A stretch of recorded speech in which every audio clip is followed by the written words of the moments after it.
आज मैं लिख रहा था कि प्रकृति ने जो मुफ्त में दिया, नॉर्मली उसे आदमी रिस्पेक्ट नहीं करता क्योंकि उसकी कोई कीमत नहीं है, राइट। और प्रकृति ने सबसे ज़्यादा क्या मुफ्त में दिया? 5 एलिमेंट। तो 5 एलिमेंट में यदि देखो तो आसमान मतलब खुली जगह दिया, और दूसरा सांस दिया, ऑक्सीजन। ये सबसे ज़्यादा आपको फ्री में है, तो इसके लिए आपको कोई कीमत नहीं देनी पड़ती। पर आदमी इसी दोनों की सबसे ज़्यादा बेकदरी करता है। और मैंने देखा है जितने भी डिजीज़ वाले लोग हैं, इस समय यदि आप हर दूसरे आदमी को देखो तो सबसे ज़्यादा मेंटल डिजीज़ है। मेंटल डिजीज़ का मतलब ब्रेन वाइज डिजीज़ नहीं, जैसे एंजाइटी हो गई, डिप्रेशन हो गया, स्ट्रेस हो गया, फ्रस्ट्रेशन हो गया, मतलब मानसिक रूप से वो बिल्कुल अस्त व्यस्त है इस समय। हर आदमी, हर दूसरा आदमी नहीं, हर आदमी लगभग कहीं ना कहीं। और दूसरा, अगर उनका ब्रीदिंग पैटर्न देखो तो अब मुझे नहीं पता कि साइंस में कैसे या डॉक्टर के सिस्टम में कैसे उसको स्केल करते हैं, लेकिन अगर हम प्रॉपर चेक करें, या हो सकता है कुछ वर्षों के बाद भी आ जाए मशीन कुछ ऐसी, तो किसी भी आदमी को चेक किया जाए तो उसके ब्रेन में, उसके ब्लड के अंदर यदि ऑक्सीजन लेवल चेक करो तो आपको परसेंटेज वाइज कम मिलेगी। वो इसलिए चूँकि घड़ी से ये बता देते हैं कि हाँ 90% ऑक्सीजन है या 70% है या 80% है, पर मेरे अनुसार ये सब चीज़ें प्रॉपर नहीं बता पाती। तो ऑक्सीजन लेवल आपके सिस्टम में कम है, और दूसरा जो स्पेस है, स्पेस कम होने का मतलब आपके माइंड में थॉट की ज़्यादा, इमोशंस की ज़्यादा डोमिनेंस हो गई, स्पेस की कम हो गई। शब्द आपके माइंड में ज़्यादा चल रहे हैं और आप 2 शब्दों के बीच में गैप नहीं कर पा रहे, 2 विचारों के बीच में गैप नहीं कर पा रहे, राइट। जैसे घर में इतने सामान कर दो कि हाथ भी उठाओ तो 3 सामान गिर जाएं, है ना, इतने ज़्यादा सामान हो गए। जैसे किसी के यहाँ जाओ तो सेंटर टेबल पर या डाइनिंग टेबल पर आपको इतने सामान मिलेंगे कि आपको थाली रखने के लिए या प्लेट रखने के लिए भी मुसीबत पड़ जाएगी। पूरा भरा मिलता है, खाली रहते ही नहीं। तो आप देखो कि ये तो बाहर का है, माइंड के अंदर कितने चीज़ें हम स्टोर किए रहते हैं कि वहाँ स्पेस नहीं होता। इसी से डिसाइड होता है स्पिरिचुअलिटी, हमारी मानसिक कितनी बीमारी है, हमारे मन की कितनी बीमारी है। तो एक सर्टेन एज के बाद इन्हीं दोनों की सबसे ज़्यादा ज़रूरत पड़ती है, और इन्हीं दोनों को पाने के लिए, मतलब स्पेस को पाने के लिए और वायु को पाने के लिए हमें बहुत कीमत चुकानी पड़ती है। पर उस कीमत को चुका करके भी हम हेल्थ नहीं पाते। जैसे जितनी भी मानसिक बीमारियां हैं, उसके सल्यूशन के लिए हमें मेडिकेशन लेना पड़ता है, ड्रग लेना पड़ता है, और ऐसी ड्रग जिससे हमारा ब्रेन डल हो जाता है। ब्रेन में डलनेस आती है और हम all the time sleepy mode पे रहते हैं। इवन कि डे टाइम में भी हम 20-30% स्लीपी मोड पे होते हैं।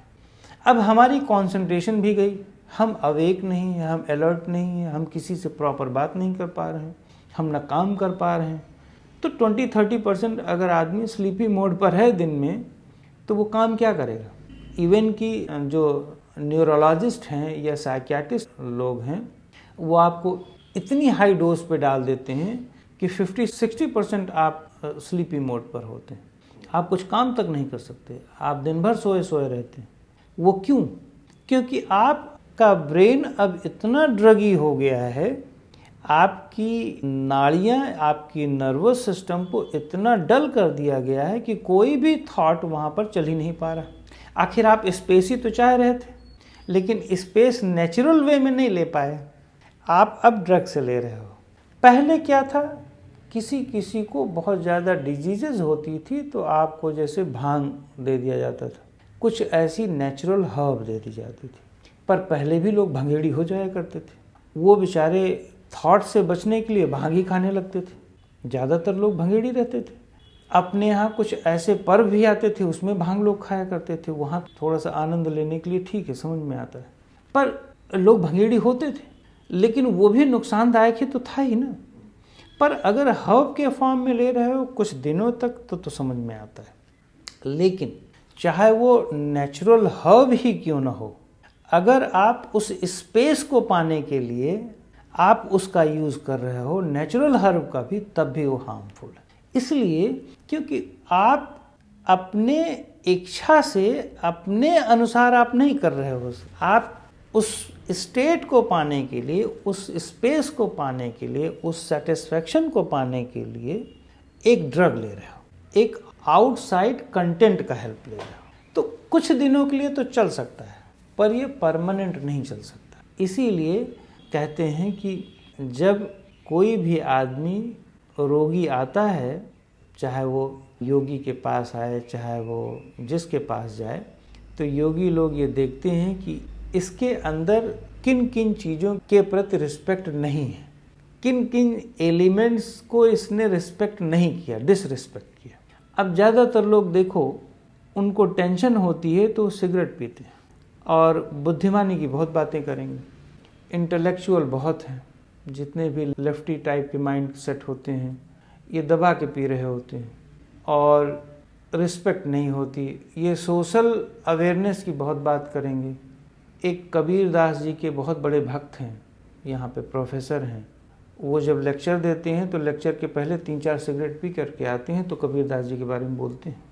तो कहने का मेरा मतलब है कि आप कबीर पे बोल रहे हो और फूंक करके बोल रहे हो, तो ब्रेन को सुन करके बोल रहे हो और आप बहुत बड़े नॉलेजेबल हैं, तो आप डिसरिस्पेक्ट कर रहे हो। आप एक्चुअली कबीर की नहीं कर रहे हो, आप अपनी डिसरिस्पेक्ट कर रहे हो, अपनी कैपेसिटी की, अपनी जो नेचुरल रिदम की डिसरिस्पेक्ट कर रहे हो। अल्टीमेटली एंड में यही होगा कि प्रकृति आपसे धीरे धीरे छीन रही है, सब छीन लेगी और एंड में आप कुछ नहीं बचो। इसीलिए हम लोग प्राणायाम पर फोकस करते हैं, मेडिटेशन पर फोकस करते हैं। एक और चीज़, लोग हमसे कहते हैं कि आप फ्री में क्यों नहीं कराते, तो कभी कभी मैं उत्तर देता हूँ, ज़्यादातर तो मैं चुप ही रहता हूँ।